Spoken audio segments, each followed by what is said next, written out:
हाँ, बनारस जाएंगे रैली करने।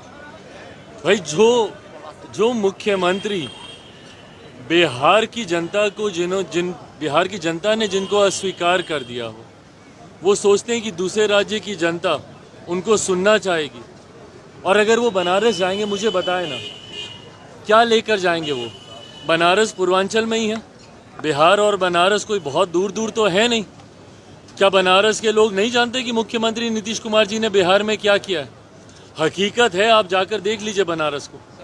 अभी कुछ दिन पहले अभी हम गए हुए थे बनारस में, पार्टी का भी एक कार्यक्रम था और वहाँ पर हम दर्शन के लिए भी गए थे, काशी विश्वनाथ। आप बनारस को जाकर देख लीजिए, प्रधानमंत्री की लोकसभा है। सिर्फ इस नाते ही नहीं, पर जिस तरीके से उस क्षेत्र का विकास हुआ है, वहाँ के आप मंदिर को ही देख लीजिए। मुझे एक उदाहरण के तौर पर बिहार का कोई एक ऐसा मंदिर बता दें। काशी विश्वनाथ का जिस तरीके से विकास किया गया, क्या बिहार में किसी ऐसे मंदिर का विकास किया गया? और मैं सिर्फ आस्था से जोड़ के इसको नहीं बोल रहा, रेवेन्यू जनरेशन भी होता है भाई इससे, बिहार की अर्थव्यवस्था इससे बेहतर होती है। तो जब ये बनारस जाएंगे, मुझे बताएं ना बिहार का कौन सा मॉडल लेकर जाएंगे? क्या जाकर बताएंगे बनारस के लोगों को कि भैया हम उसी प्रदेश से आए हैं जहाँ पे आए दिन हत्याएं होती हैं, या हम उस प्रदेश से आए हैं जहाँ के लोग दूसरे राज्यों में जाने के लिए मजबूर हैं शिक्षा के लिए, रोजगार के लिए, या हम उस प्रदेश से आए हैं जहाँ पे शराबबंदी तो है पर खुलेआम वहाँ पे शराब जाती है और इन्हीं सीमावर्ती इलाकों से शराब वहाँ पे जाती है। क्या बताएंगे मुख्यमंत्री वहाँ पर जाकर? देखिए, प्रधानमंत्री के सामने जाकर उनको सिर्फ चुनौती देना, उसके पीछे आपके पास शब्द भी तो होने चाहिए, आपके पास भी तो उदाहरण होने चाहिए। जब पहली बार हमारे प्रधानमंत्री गुजरात से जब देश के प्रधानमंत्री बनने की दावेदारी लेकर आए थे, तो वो एक गुजरात मॉडल लेकर आए थे। मेरे मुख्यमंत्री बताएं उनके पास क्या मॉडल है। सिर्फ वहाँ पर जाकर उनके सामने अपनी बेइज्जती कराना, ये उचित नहीं है ना। कांग्रेस ईडी ने छापेमारी हुई है, कैसे देखते हैं भाई? हम इसमें क्या देखेंगे, बताएं। यहाँ पे बिहार कांग्रेस के लोग, ये लोग जो बहुत विकास की बातें करते हैं, ईमानदारी की बातें करते हैं, हाथ कंगन को आरसी किया, ये तो सामने सामने की बात है ना, इसको तो झुटलाया नहीं जा सकता।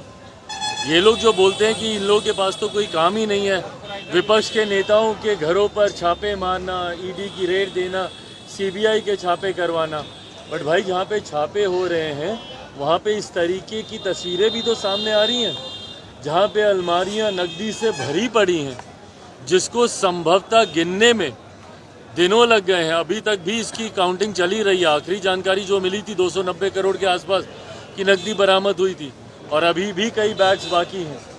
तो ऐसे में बताएं कांग्रेस के नेताओं को इन बातों का जवाब देना ज़रूरी है।